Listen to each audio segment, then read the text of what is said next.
online, where you can create a platform where experts and people like us can regularly interact on your sites, put our issues, and we can get answers to all those things. It's very difficult to, I mean, the world is evolving so fast, 1 year is a big time. So a lot of thing goes and you acquire a lot of things which doesn't pass into us until I talk to you. So, I mean, if you can have some kind of interactive platform where people who are getting into interest, and there will be new people who will become interested in all these subjects, they will not have the required knowledge level. They can get their chance to get your expertise. Sure. So, valid suggestion. We'll talk about it, how to create that platform. Summit itself is a platform, but I do take your point that it happens once in a year. But as far as Aditi is concerned, she's yours. Take her away. You know, she's forever available. Yeah, and GRI being, I think, a public good, so it's available to everyone freely. The thing is that I actually kind of confirmed, and I have to tell you that we decided to have this session, this masterclass, only with a promise to each other that we will be taking this forward in a much more regular manner, you know, that it's not about just the expertise, but I think building on to each institutional experiences and richness actually gives a lot of, back to people like all of you and organizations like all of you. So we will be working out something to see how we can take this forward. So, thank you, Aditi. Since you have said it, so now I can officially also state it. So the idea is that, I mean, though, you know, we still need to work on the details, but we do feel that SDG is definitely the opportunity area. It's not, you know, again, for the sake of repeating the same thing again, it's not to be seen in a very philanthropic or a conventional developmental sense. This is really about competitiveness. That is the reason why the theme of the conference has been global goals and competitiveness. So it's really about the future of your business. And that is where we, GRI, and we are coming together to help you start from there. As you mentioned, is the compass the starting point? Yes, so it's a good format to begin. But then going forward, how does that translate into various strategies? How do I future-proof my business? All the rest needs to follow. And that's the whole idea. So the next few days, you know, it's going to be a lot of work between the two of us as in the two organizations, you know, to figure out how exactly we help you guys do this. I must say though that in India, as much as around the world, but I mean, since it's CII, you know, so we are more concerned about business in India. SDGs is still not seen in a strategic way. I see, you know, them nodding. And we wish that, you know, understanding happened. I mean, 1 year has already passed, so I'm getting worried. You know, the countdown has become 14 years to go now. And then if we delay it more and more, we will be in 2025 and suddenly realize, oh my God, we haven't done much. Even simple things. You talked about a platform. In fact, we are also contemplating if we were to figure out what is Indian business doing on SDGs. There isn't a platform. So we are actually contemplating, should we create a platform like this? And so that becomes a single point source of, if anyone, including the UN, wants to, so like on the 19th in New York when they are all meeting, if during the discussions they want to know what is Indian business doing on SDGs, there's this one source of information, one platform which is available to everyone, which documents, you know, like you were mentioning, you know, the interesting initiatives that you are going to start, the discussions that you are, by the way, he's from Tata Housing, just so that you know what we are talking about. So that very well relates to some of the goals, work opportunities, quality of life and all of that. So you don't even have to do anything special. The point that both of us are trying to make is this is not yet another thing where you have to do something extra on SDGs. It's not about an extra effort. You are already doing it. It's all about mapping and making a beginning. That in itself will drive a lot of imagination, ideas, and you know, the sky is the limit. Also, just before I think we do the group exercise, that even the government of India would be looking forward to coming back to the business, and I'm sure to CII to say, okay, so what has businesses done? Since it's a global agenda for everyone, what has businesses done? And if we can start off right now from where we are with our sustainability reporting and looking backwards to link that up with the SDG, mapping, we are very confident to actually give maybe in the second year to the government of India that this is where we are at this point of time. And maybe at that level also there would be a very nice engagement between the government and businesses as a whole to say that, okay, this is where we are, this is where we need to focus. And that would make, I think, very strong partnership, not just in theory but in reality. Yeah. So with that, actually, Sachin, would you like to introduce the group exercise? I'd like to add one point. Yeah. Yes. On the SDGs, the CSI India, the Cement Sustainability Initiative, we have done the mapping of all the 10 companies in cement sector. We mapped our SDGs with the what are the priorities and what is the business relation, what is the CSR relation, and in the process, most of the companies are aligned to 14 aspects of SDGs. Okay. 3 aspects, which is water below, life below water, and a couple of other things which are actually not getting aligned to it. But most of the extractive industries which are having a huge energy, environment, biodiversity footprint, we are able to align to a very large number of indicators. And companies are making a commitment, like I am from the Lafarge Holcim. We made a commitment in terms of all the SDGs, what we would like to achieve in these 15 years. Our roadmap for the SD roadmap is for the 2030, where we have actually come out with a clear mandate, what we'd like to do on these 14 indicators by 2030. And it has been driven down to the CEOs of each operating company and coming to the functional level, what are the KPIs need to be delivered. Great. Thank you so much for sharing it. Yeah. Okay, so this is the exercise. We thought, we give you this. No, it's not an exam. This is, there are no questions here. It's a blank sheet, as you can see.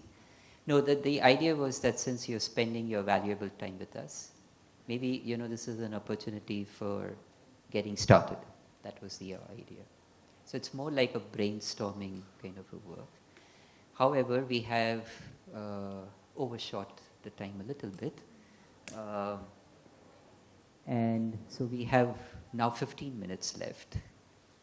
So I don't know how to go about doing this, but the original idea was that some of you get together in smaller groups, and we didn't know that, we are not going to be sitting around round tables. Yeah, but, maybe some of you can just, and we'll give you, to each one of you will give you a sheet, which basically has very simple, thank you. There are just 3 columns. The first column is already filled for you. There are 17 goals back and forth of the page. And then the second column is what is the impact of SDG on your business? And the third column is, what is your business impact on that SDG? And in each group, you can just take few SDGs. So in the entire room, we'll just divide the 17 goals into, specific set of goals for each group. And then you can, right? So, and then you can, have your discussion there. As I said, this is just initial brainstorming to get you started here. You don't have to finish the exercise. That's not the point. This is a long exercise. But the only idea is that you get it started here, take it back to your offices, and then convene your own groups and continue doing it. That's the idea. And then feel free to replicate. If you want, I can even send you, this document over email if you want to. But it's no rocket science. You can replicate it yourself as well. Sachin, we can close this in the next 15 minutes by having like one representative. Absolutely. From one That's the cluster, idea. Just to share, very informally, what are your thoughts about the 17 two columns. So earlier the time was like this. You first take 15 minutes for your brainstorming, another 5 minutes just to quickly articulate and write it down, and another 15 minutes for this report back. Now we do it in 5 minutes. So 5 minutes of discussion, 5 minutes of writing down, and 5 minutes of report back. Very quickly we do that.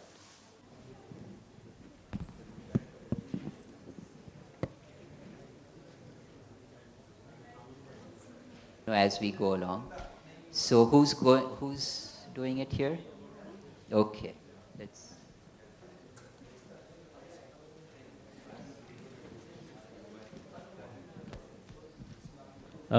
Due to paucity of time only, we attempted 2 goals.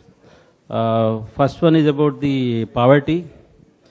No poverty. If the impact of the poverty issue is about, if we address it properly, it will definitely increase the demand for the products, enhances the company's top line and bottom line, and also creates a conducive atmosphere between the business and the society if the poverty is addressed. So conducive business environment. And the impact on the SDG is basically what we found is that most of the companies keep doing the skill development to address the poverty, and education, direct and indirect employment, and making access of power and water to them, so that they are able to provide adequate resources for them to get the necessary skills to address the poverty issue. One is providing direct employment, indirect, and also providing the skills required for it. That's what we see. And when it comes to the hunger, when we talk about business impact on SDGs, one is the companies doing employment. And many companies, both for the employees and direct and indirect employees, they provide a subsidized canteen, so that, and also for the children, to ensure avoid the malnutrition.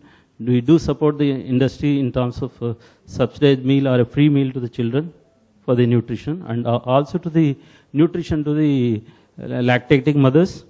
And this particular program, which is many corporates actually drive this. So I see the business impact on SDGs that definitely we can address this. When it comes to the impact of, if the hunger is there, the one is the conflict. So which is going to be that you cannot see people having a luxury life and without food, some people. And it enhances, if we address correctly, we enhances the productivity of the people. So malnutrition leads to the ill health issues, and nutritional issues, and ultimately low productivity. So this, which we see that 3 issues we could relate from the small team we had together. Thank you very much. For sustainable development. Thank you very much for staying back for the master class. Including myself, some of us had the confusion that, which master class was happening in which sovereign hall. So before we get started, this is to confirm that this is the master class on sustainable development goals. And that's why I'm here. If there is anyone who is in the room who wanted to attend the master class on voluntary standards, that's happening in the next room. So this is your last chance to exchange. Okay. It's really a pleasure for me that, GRI, South Asia, has, partnered with us for this master class. And therefore, Aditi, thank you very much for your support. If you may, so that I can introduce, though Aditi Haldar is a very famous personality in the country, so she actually needs no introduction. She is very closely associated with Global Reporting Initiative. I mean, now that she's part of Global Reporting Initiative, but the thing is that GRI was introduced in India, and the credit goes to Aditi. So, and therefore it's really an honor, Aditi, that you're with us. She's also a very good friend. So, yeah, it's always a pleasure. Okay, we are starting a little late, but we do still intend to finish on time at 4 o'clock. which means that Aditi and I, both of us, have to really shorten our bits of presentation. Also because in the last segment of the session, we actually have some, work for you guys. And so that, you experience sustainable development goals. In the last 2 days, we've tried to discuss various types of goals. We have had ministers and CEOs and other people talk about what sustainable development goals are and what they have been doing about it. Many big statements were made. Now is the time to put all of that into practice. And that's the idea that we will do in the last segment of the session today. We are missing a slight changes, so it's going to be really funny that you will see me going up and down just to change the slides.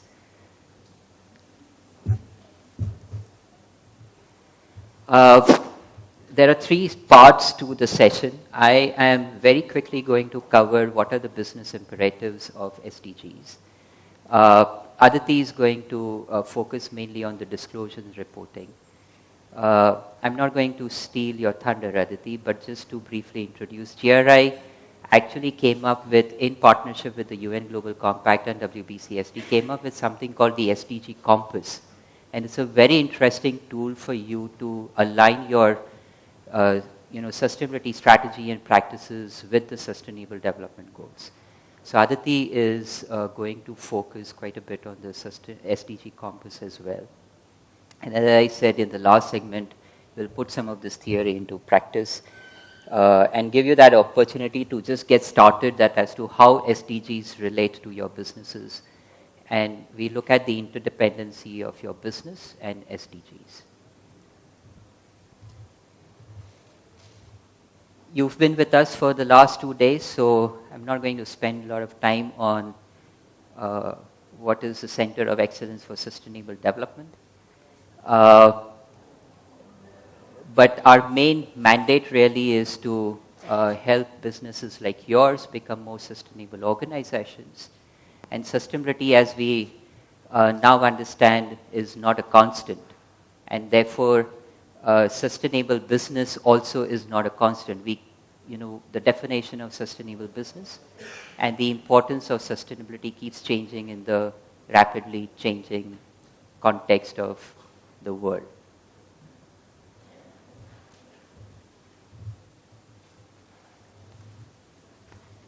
So we are less than 7 days close to celebrating the first anniversary of Sustainable Development Goals. And the next few days in New York, they are going to have a series of sessions and discussions on how the first year went about. And one of the things, there is a very high-level panel on 19th of September at the UN, which is going to be only a private sector session. And so if you're interested in SDGs and what you can do as business, keep yourself connected to what's going to happen in New York on the 19th. And in that sense, what we did in the last 2 days and including this session now fits very well into the timing and also the agenda of Sustainable Development Goals in the relation to business. Now we know there are 17 goals. What some of us may not really also remember is that 17 goals are 169 targets. And these 169 targets are actually also more than 300 indicators. So it becomes all the more granular if we get into every goal. So each goal of SDGs is actually broken down into specific targets. For instance, what does goal number 1, no poverty, mean? So each of that is broken down into specific goals of targets of what is no poverty based on, say, income and other measures of poverty.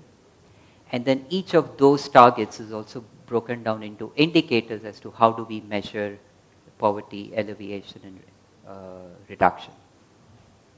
We won't get into the measurements. By the way, the indicators were agreed by the UN in March this year, but the work is not complete. So what they agreed in March is that, okay, we are going to live with the 300 odd indicators, but we still need to continue to work on those indicators and improve the quality of indicators because some of those are still evolving. What we will do today is get into some of the goals and look at specific indicators in the context of business. But just to give you a little bit of history, we know there were the Millennium Development Goals. They were called the Millennium Development Goals because they were adopted at the turn of the millennium. And they were valid for 15 years. They were expiring in 2015. The Millennium Development Goals were completely voluntary in nature. So the countries, and they were mainly meant for the developing countries. The idea was that how do developing and the underdeveloped countries become similar to developed countries on some of those developmental indicators. While we were coming close to the end of Millennium Development Goals, there was a Rio Plus 20 summit, the Earth Summit taking place in Rio in June 2012. And preparation for the Rio Summit, they came out with a document which was accepted at the end of the Rio Summit, which was the future we want. So if you look at it, the future, it's a very good document actually. It's a vision document. The future we want was a common vision document that the countries adopted at the end of the Rio Summit. And that became the basis for developing the 17 Sustainable Development Goals. So after June 2012, the United Nations, and especially Secretary General Ban Ki-moon, who is also going to change now this year, we will have a new Secretary General, created a multi-stakeholder group. This has probably happened for the first time in the history of the United Nations, that a multi-stakeholder group was created.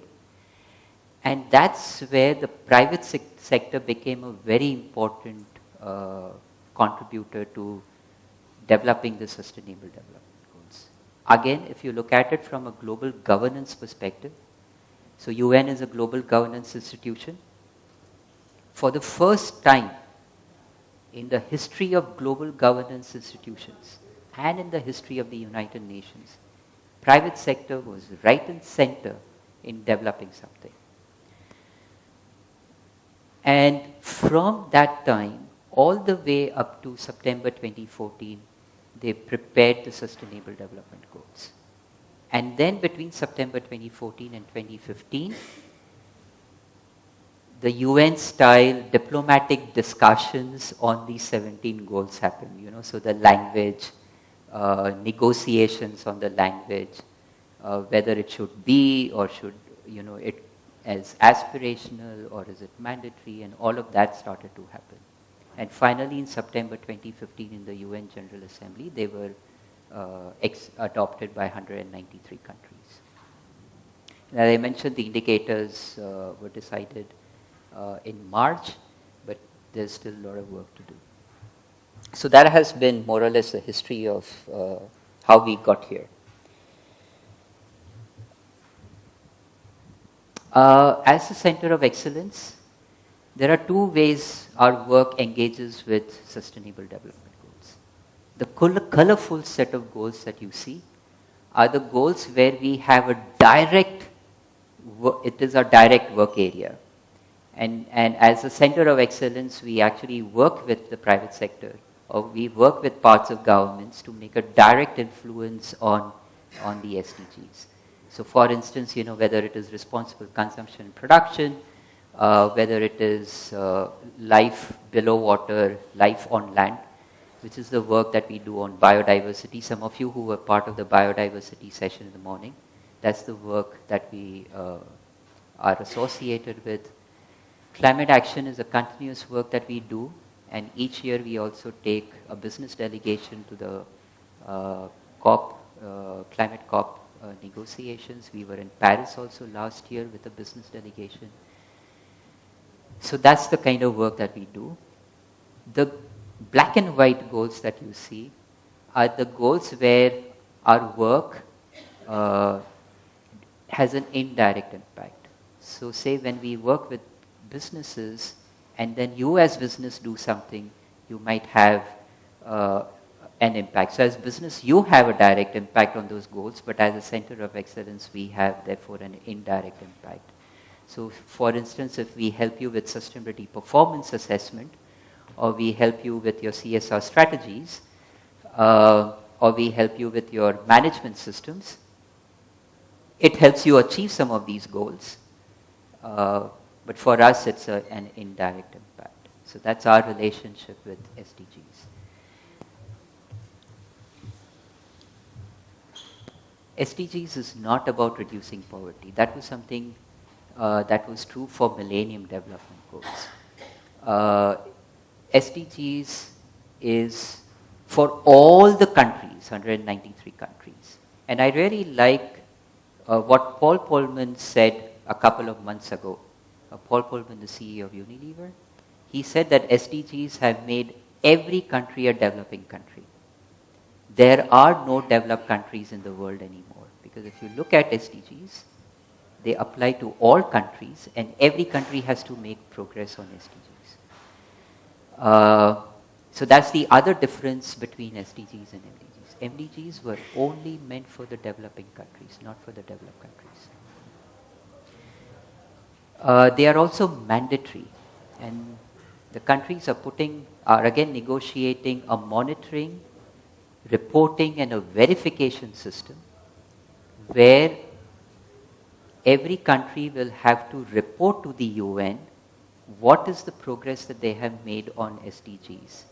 And there will be a verification system as well. So something that we talked about in climate negotiations, a similar structure is being discussed for SDGs as well, which means that SDGs actually become mandatory for the countries. It is not an option. The Indian government, as we understand, have said that we will work on all 17 goals. Again, the choice of the goals was left to the countries to decide. Indian government has, thank you. I'm closer to you. So Indian government has decided that, we will work on all 17 goals, which means that they have to measure, report, and verify their progress on all 17 goals. The governance structure in India is that Niti Aayog is the nodal agency for SDGs. And they have, if you go to the Niti Aayog website, they have actually done a mapping of SDGs which is the relevant ministry at the central government level which would be responsible for the SDGs. Every SDG could have more than one implementing ministry as well. Now, why is this information important to us as business? So when as business we have decided to work on specific goals or have an impact on some of the goals, we might want to leverage or work with a relevant part of the government. And that's where that, mapping that Niti Aayog has done could really become handy.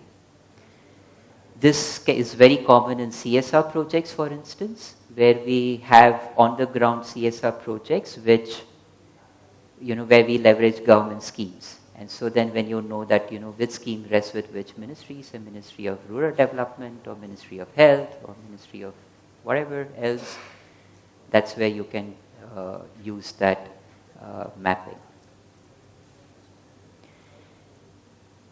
But to Aditi and the most interesting part of SDGs is that it's not about what business can do to SDGs, but it's also about how business is actually done. It's really, in a manner of speaking, the future of sustainable business. It really creates the framework conditions even at the macro level and says that, and it helps in mainstreaming sustainable business. So by 2030, which is sort of the timeline for SDGs, you will not have businesses which are unsustainable. That's the aspiration. And there are certain goals which relate directly to defining what is a sustainable business. There is no other way of doing business. In fact, even reporting and disclosure and increased transparency is part of one of the SDGs. Now, so this mandatory thing for the government, how does that matter to us? We are all business people, so how does that matter to us? When it is mandatory for the governments will manage to make progress through legislations, through policy changes, through legislative reforms. There might be some structural reforms to do also. And all of that could then translate into business regulations also. And we'll look at some of those points when we get into specific goals and targets and how do they relate to business. If we look at goal number 1, so this is how every goal is broken down into specific targets. So overall goal number 1 is end poverty in all its forms, everywhere. It's like a tall order. And it's as vague as it can get. But then when you get into the targets, it becomes even more clearer. So by 2030, eradicate extreme poverty for all people everywhere, currently measured as people living on less than $1.25 a day, which is a World Bank standard. So that becomes very clear. But then if you look at second target, by 2030, reduce at least by half the proportion of men, women and children of all ages living in poverty in all its dimensions according to national definitions. So if you remember 2 years or 3 years ago, there was a huge debate in India on how do we define poverty. Should it be nutrition based? Should it be the purchasing capacity of a rupee in a rural area and an urban area? Remember, there was a lot of discussion and debate on that. So, according to the national definition, whatever it means, the goal, the target 1.2 will apply there. Now, let's look at what are business implications for this. If we move on to target 1.3, it relates to implementing nationally appropriate social protection systems for everyone. In other words, it's financial inclusion. And what we've seen in this country in the last 2 years with the Jan Dhan Yojana and the insurance for all, what it does is that so government can come up with these kind of schemes. But in the end, who's going to implement the schemes? Business. You need a bank to open those bank accounts. You need an insurance company to provide those low-cost insurance products to the poor people. So in the end, when you look at the target like this, there would be a corresponding government scheme that may already exist or may be devised, which would then mean that there's a market being created because of that scheme or a legislation or a regulation. Okay? Now overall, what happens when poverty reduces? The quality of life improves. There's more purchasing power that people have. When people can buy more, can consume more, who benefits? Business. Okay? So without even thinking anything, reduction of poverty means more revenues for my business. And when you do well, then CII does well, or KPMG does well, or GRI does well. By 2030, build the resilience of the poor and those in vulnerable situations and reduce their exposure and vulnerability to climate-related extreme events. This is from a poverty context. There's another goal on climate change, and there you will see a similar target specified there. So the thing is, climate change is a sub-part of poverty, and poverty is a sub-part of climate change. And that is an interesting interrelatedness of the different goals. So every goal is not to be seen in isolation. Climate will also have impacts on health. Health will have impacts on poverty. Water and sanitation has impacts on health, so on and so forth. Nutrition, similar things. If we go to hunger, again, the goal, if you read, is very vague, but then there are these specific targets.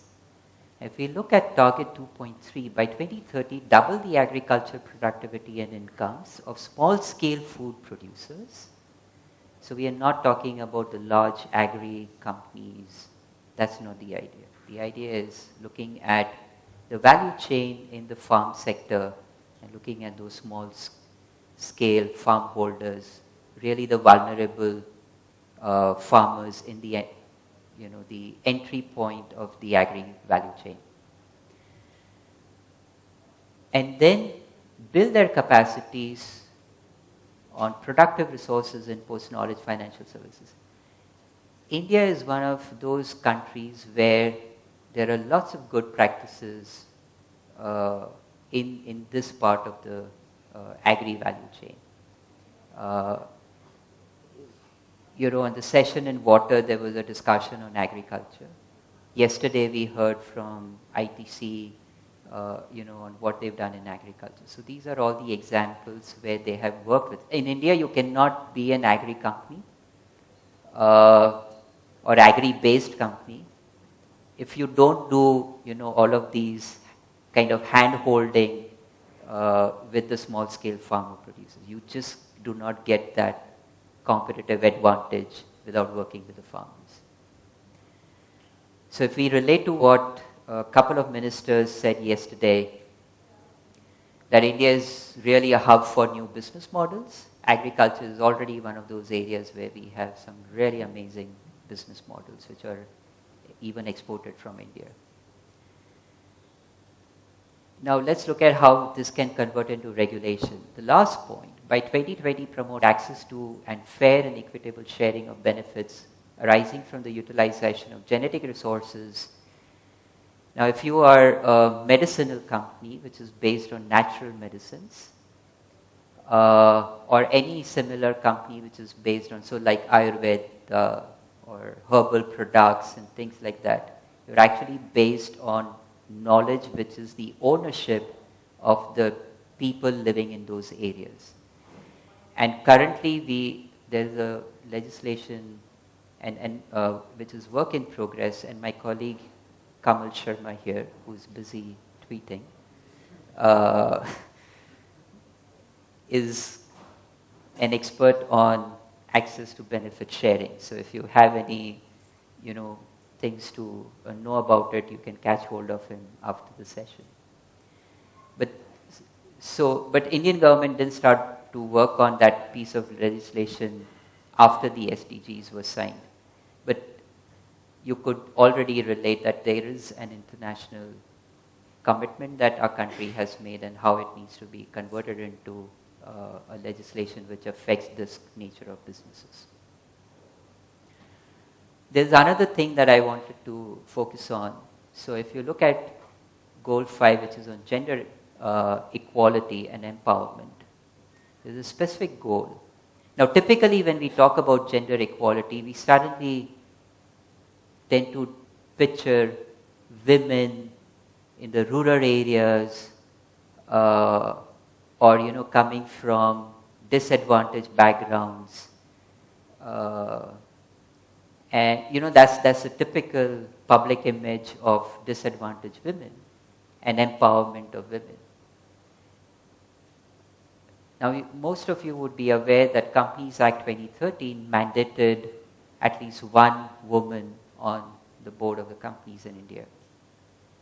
What is that? Gender equality? They are not those downtrodden, dehati women. So women empowerment is not limited to a certain public image that we have created in our minds. These are not the women who are beaten up in poor households. So again, women empowerment is all about giving equal opportunities and looking at the diversity even at workplaces. The recent legislation about maternity leaves, which is now extended to 6 months, is nothing but a translation of a commitment like this one. So again, another area where there's an international commitment which could get converted into a national legislation, and it has a business impact. Okay, goal number 9. This is one of those goals which is nothing but sustainable business. This is not poverty eradication. This is not saving the planet only. This is not a typical developmental goal at all if you look at it. This is nothing but everything that you would have heard about: green economy, greening the supply chain, green business, sustainable business. This is what it is. This is not a conventional development. This is not about the downtrodden, disadvantaged, vulnerable communities. This is not about that. So if you look at the last point again, enhance scientific research, upgrade the technological capabilities of industrial sectors in all countries, in particular the developing countries, encourage innovation and substantially increase the number of research and development workers per 1 million people. So very specific target also. It's in a way an indicator of how do you measure R&D productivity or R&D output, per population. Let me walk you through some examples of how countries are using SDGs, how some companies, are using SDGs for their sustainability strategies. This is a very simple example. And if you want the details of these examples, just go to their sustainability reports. This is all picked up from their latest sustainability reports. So here, ExxonMobil has taken all the 17 goals and mapped it with which part of their business does that goal have an interface, and what is the degree of influence that they have on each goal. That is determined by the strength of the green color. So if it is very dark, it has a very high relation with that goal in that area of operation. And if it is light, very light, then it has the least area of influence. This is a very simple way of just trying to understand that how your business impacts which SDG. But if you look at it, they have looked at operations, human capital, their international business, and different products. If we look at the Dow company, they have measured it up to 2025. The reason being that they have a strategy which is up to 2025. Not that they wanted to change the a 15-year period of SDGs to 10 years, but their sustainability strategy was up to 2025. And if you look at the breadth of their own indicators, they are quite a few, and they become very specific also. So how is it that they are leading the blueprint of action? What is the breakthrough innovation they're going to do? Dow is a fairly innovative company in its sector. How are they valuing nature? Because they are chemicals based and heavily into now biochemical, the circular economy becomes all the more important to them. How are they engaging employees for impact and stuff like that? And then they have again looked at all the 17 goals and mapped it with each of these operational and strategic areas.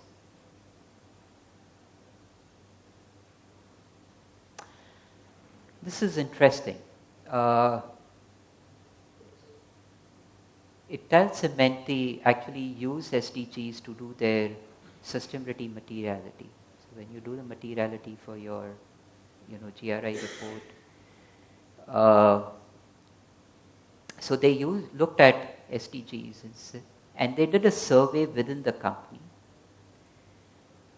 and asked a select group of people, about 200 or 250 people, which of those SDGs do they prioritize? Similar exercise to how you do your materiality with internal stakeholders. That's what the approach that they used. And then they came out with this kind of a summary. But there were 3 areas that they focused on, which are mentioned at the bottom of the slide. One was the process efficiency, so completely related to their internal processes and productivity. The other one was that where do we have the opportunity for business growth? So where are our new products and markets going to come from? And the other is that how do we engage our internal and external stakeholders and do more of the philanthropic and the CSR, the Indian understanding of CSR. So how do we employ our own people in corporate citizenship? But what is interesting is really trying to see how SDGs can be used for business growth purposes and identifying what is going to be the future of my business. Where are those sources of my new products and services, new business models?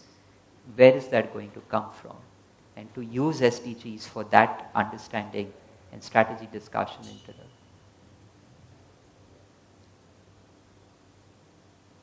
Miller, what you see in the inner circle, not the innermost. Innermost is their logo for sustainability strategy, Prosper.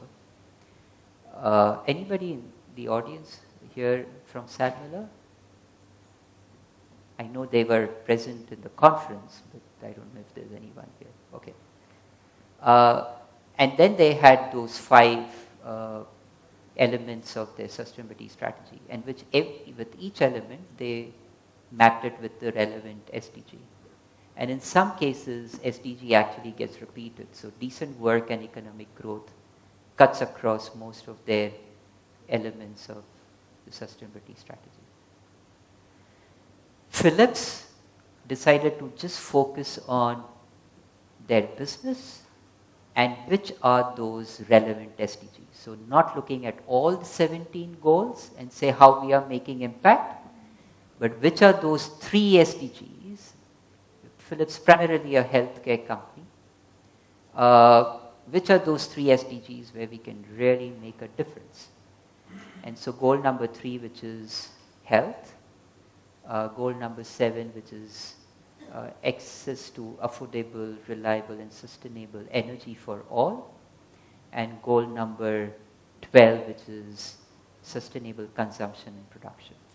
So these are the 3 goals. We're not going to focus on the other 14 goals. Goal number 17 is something that you cannot avoid. What is goal number 17? Partnerships for all. None of this can be done in isolation. We need partners to do that. So that goal has to be taken for granted. But what is important is that how do we develop new kinds of partnerships? Who are going to be the stakeholders? We may have been sitting away from certain actors because we find ourselves uncomfortable with them, and we might have to rethink some of those engagements and really partner with them.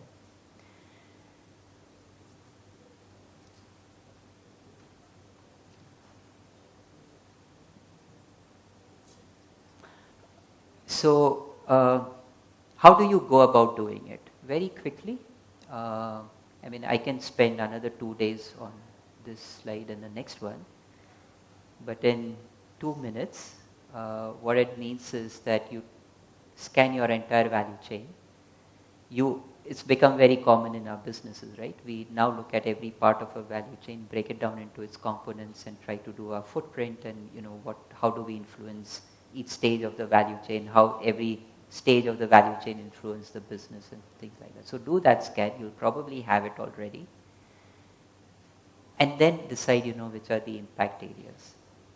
Now, impact not only it's not a one-way traffic. So not just the way the SDG impacts your business, but also how you are impacting SDGs and the relevant stakeholders there. And from there, what's going to be your response strategy. The response not to be understood as a reactive measure, but more of a proactive measure. Only then, you'll remain as a relevant future for the future markets. Otherwise, we'll soon have our Kodak moments. One way to actually avoid your Kodak moment, you know Kodak moment, right? The one way to avoid a Kodak moment is actually to use SDGs for defining the future of business. Where are our new growth areas?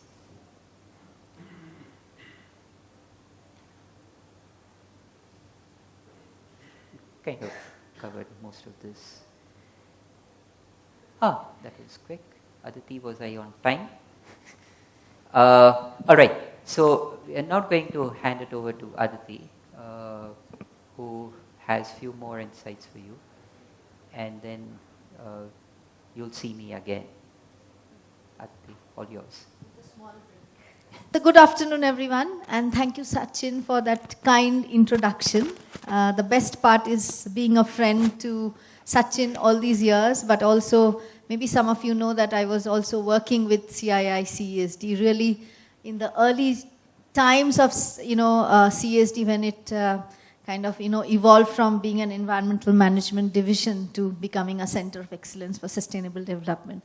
So it's been a long journey of association and really to look at how sustainability can provide all the benefits to the company. So creating that agenda for the Indian business was really, really important and enriching for, I think, for CII and for myself. So with that, today my section that I'll be covering is actually building on what Sachin has already shared with you, that Sustainable Development Goals is not like a, it's made by the UN, but we have to remember that there were these 193 countries, and the head of each of these countries are a signatory to that. Yeah, this means that all stakeholders of all countries are equally accountable to what will happen. It is not like the MDGs, which were there, and it's like a theoretical thing that okay, you have the UN MDGs and that's it. But 2030 is like an aspiration where accountability is tied in. Yeah. And therefore, why businesses are so important and why is this engagement that we are having? I think, interestingly, everyone wants to believe, and we all are aware, that business as an institution is becoming and increasingly becoming very powerful. Yeah? And they are sometimes more powerful than governments themselves. Yeah? And why is this so? Because the dependency of getting products and services and to the well-being of our lives depends on businesses. And this web of interdependencies are actually leading to far greater impacts than we can visualize. So one is from the use of the products and services. Does it actually lead to leaving more positive footprints or negative footprints? The other is, how are these products and services made?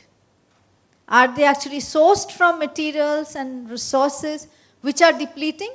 Yeah? So these are the questions that the entire value chain of business has to really deal with. And therefore, when we look at all these 17 goals of sustainable development, they are in one form or the other, either in the production, manufacturing, delivery, or in the impact of using these products and services that they all arise out of. And that's what I think Sachin actually was trying to tell you by giving examples from different companies and looking at all these 169 targets across the 17 goals actually present to all of us. So it's, let's remember that it's not only the challenge to businesses, but even stakeholders like us who are consuming products and goods and services delivered by the businesses are equally responsible. Yeah? So with that, let's now look at it. If it is a reality, SDGs are reality, and we have to support the respective countries by being more accountable and by showing that there is accountability and there's responsibility by the business entities, what can we do and how can we go forward. So I will share with you what Sachin mentioned as the SDG compass. Yeah? To start off with, I think putting theory to practice, yes, of course, but let's go to that slide. Yeah. Okay.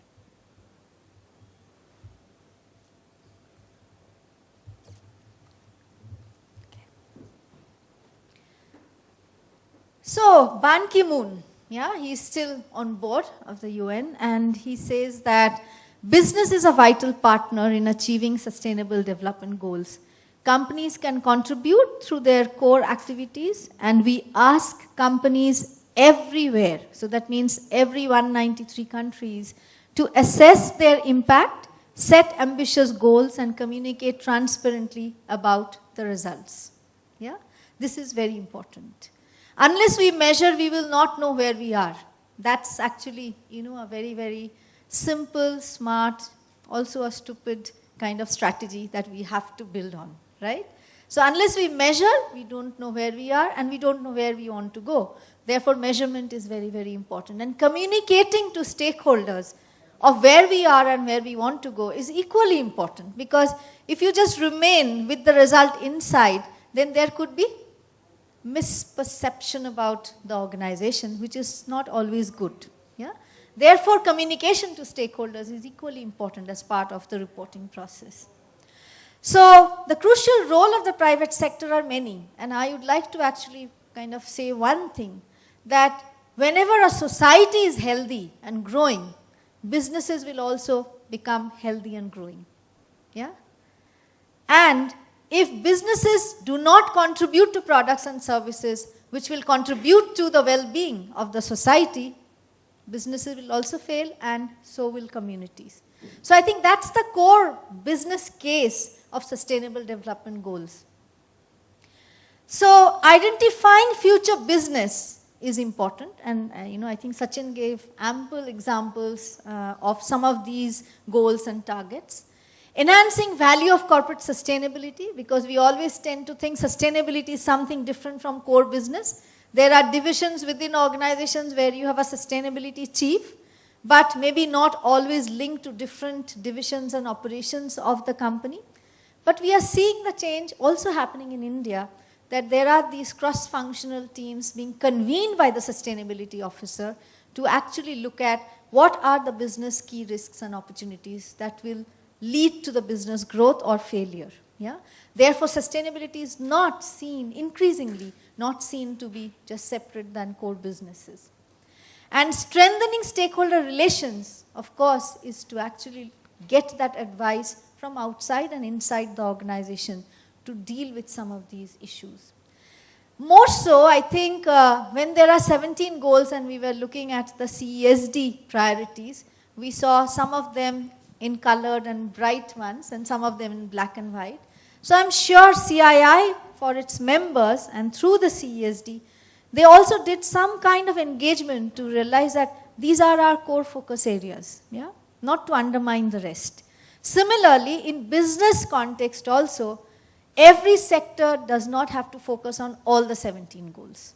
You have to be smart enough to decide what are my core strengths, what are my weaknesses, and where are my key risks and opportunities, and therefore I need to maybe focus on looking at specific sustainable development goals. Yeah? And of course, it's a common language and shared purpose, because I think more and more if businesses do not see themselves to be isolated or kind of work in a boundary which is made around them, I think the way that prosperity can come will be much more healthy. Yeah? So, how is GRI related to SDGs? I think Sachin mentioned a little bit, but I will also share with you that GRI was very much in the forefront when all these negotiations happened, including the Rio Convention of 2012, and has been working with the UN, and especially when all these countries convened, the GRI was in the center stage, along with other organizations like Global Compact and the World Business Council for Sustainable Development, to see that disclosure also happens, because without disclosure, the accountability cannot be seen. Yeah? Sometimes we tend to say that, yeah, this is what we have done, but who believes it? There has to be some trust building which needs to be ingrained into the whole process. So GRI actually, for what we did was, we first tried to, is this working? Okay. So let's look at the deep blue one, which is a Sustainable Development Tracker, 12.6. And this is 12.6 is actually one of the targets of the goal 12, number 12. And we worked with TCS to formulate a tracker which is online. So if you look at www.globalreporting.org, you will find a tracker which is globally. And what that tracker does is that we have created a world map where we actually show how many organizations are disclosing their performance on the Sustainable Development Goals.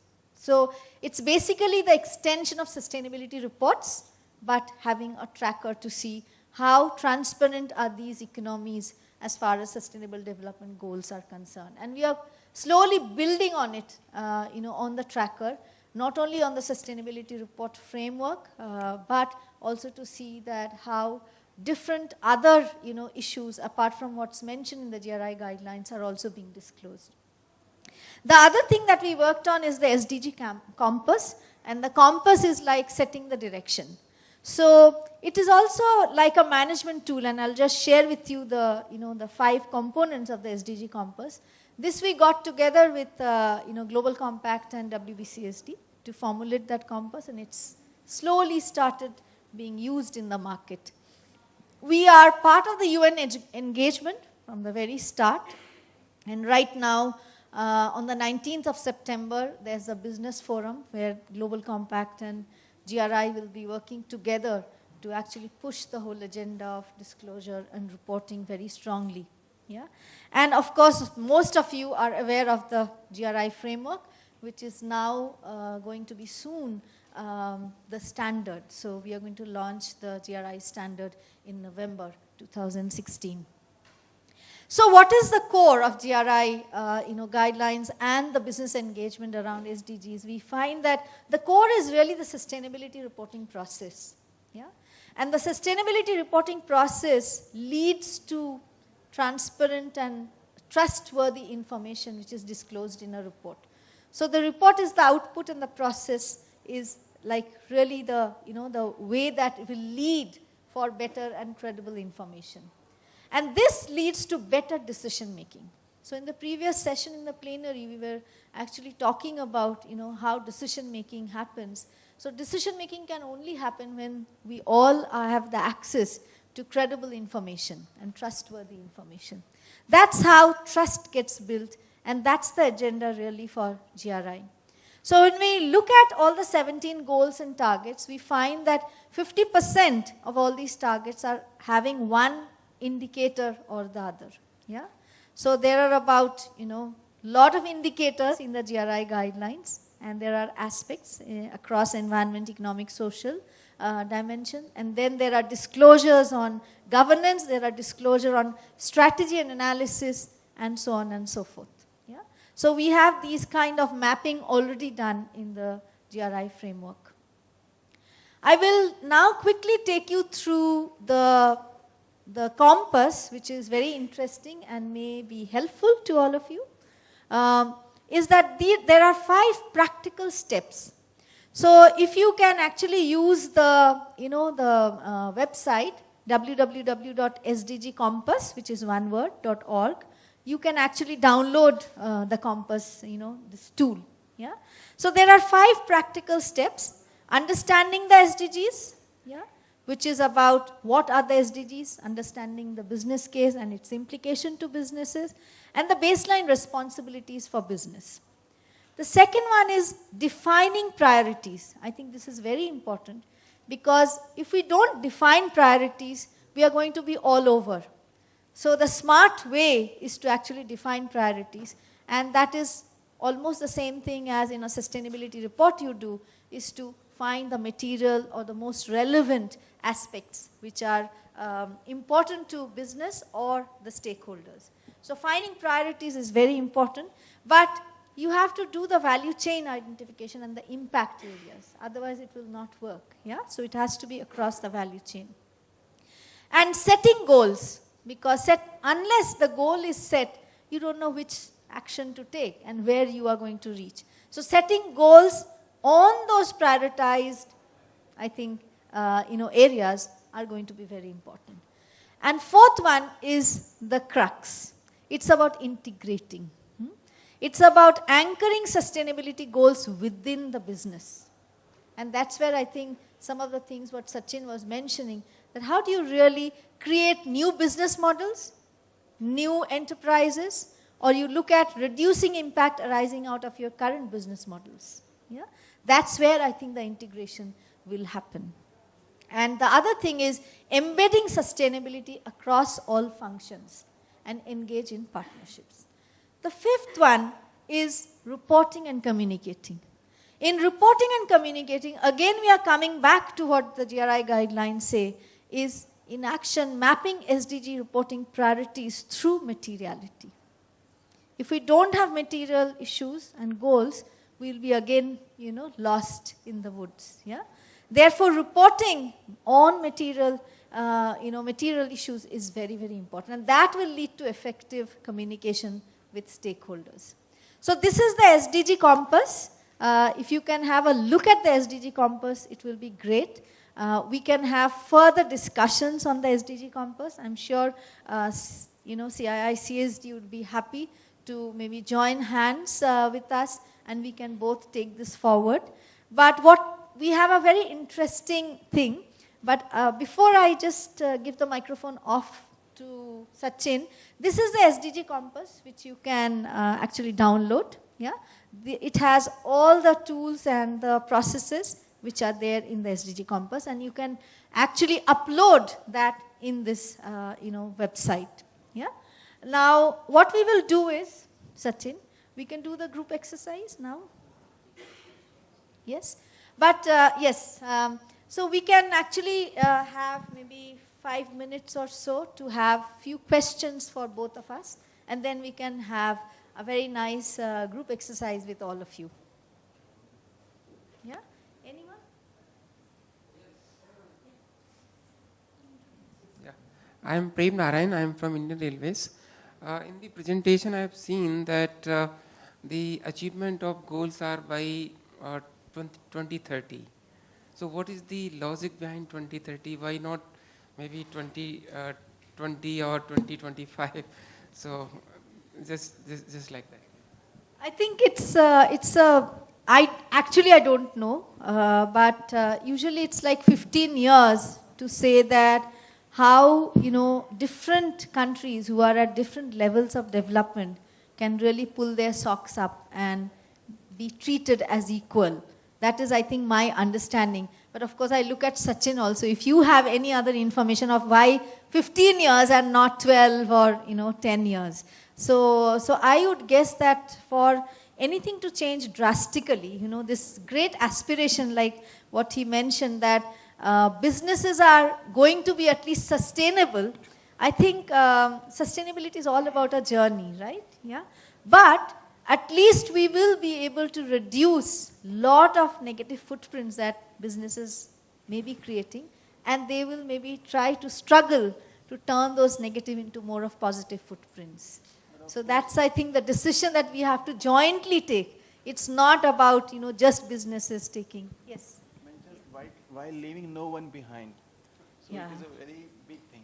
Exactly. I think leaving no one behind is, very, very important. As far as, if we look at poverty, you know. Leaving no one behind is actually a very, very difficult task, you know. And on the other hand, if I think about it, you know, when I get into my car, I always think that, am I actually taking the right action myself? Because we always tend to preach about, you know, using public transportation and all that. So leaving no one behind, and someone, you know, who's not able to even also have money to get into a public transportation, that's where we are. That's the reality, you know. So 15 years may look also smaller, you know, to many maybe government organization and policy makers compared to what we are thinking. Yeah. And I just remembered another dimension of how the understanding of development has also, you know, kept pace with technology. If we go back to that goal about achieving equality for all, there is one target which also specifies digital equality. And not that I endorse Facebook's free internet, but, you know, initiatives like these are basically, you know, to improve the digital equality or reduce, you know, digital inequality. And as much as access to energy, access to public transport, affordability of public transport are or access to, you know, nutrition, all these have been, you know, going on for many, many decades and are considered to be traditional or conventional developmental issues.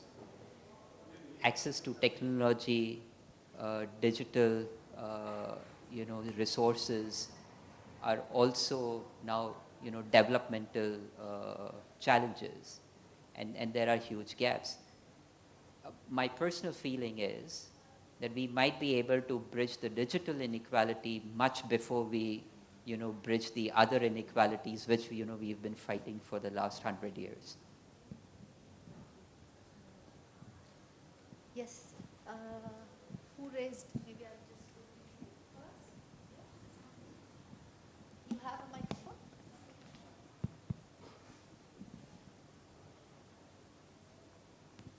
I have a question from you. I'm Shagun from CII.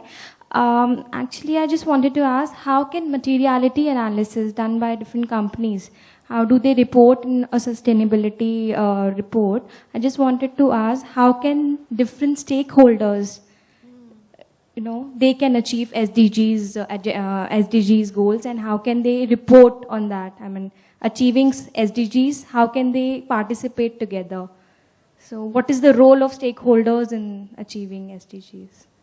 So what is the role of the stakeholders? Here, I think we are talking about more of the contribution by the businesses, because business have their impacts, yeah? And stakeholders should be engaged by the businesses to get their perception on whether, you know, poverty is important, or hunger is important, or health is important, or clean water and sanitation is important, yeah? Because every business is different, and every sector of businesses are also different. They will create different kind of impacts, right? Or they will create, you know, different kind of resource crisis. So that is where stakeholders can actually come together to help business take a collaborative decision. Yeah, that's how you know, stakeholders can contribute to SDGs. Yeah. When we talk about stakeholders, governments are also putting in effort, because they are also, if you look at Niti Aayog's you know, website, there are different schemes and different programs which are being introduced or are existing. So they are being aligned with the SDGs to showcase that how a country is going forward. Yeah. But you asked about materiality. Is that another question? Yeah. So materiality is about what are your material issues, right? So suppose you have these, you know, 79 or 81, you know, indicators, or 37 aspects, let's say, across environment, economic and social dimension. Of all these, you don't need to kind of measure, manage, monitor and communicate on all of them to your stakeholders. Your stakeholders may be interested in maybe 10 or 15 of them. But how do you decide the 10 or 15 out of those 37? That is the materiality process. Similarly, for the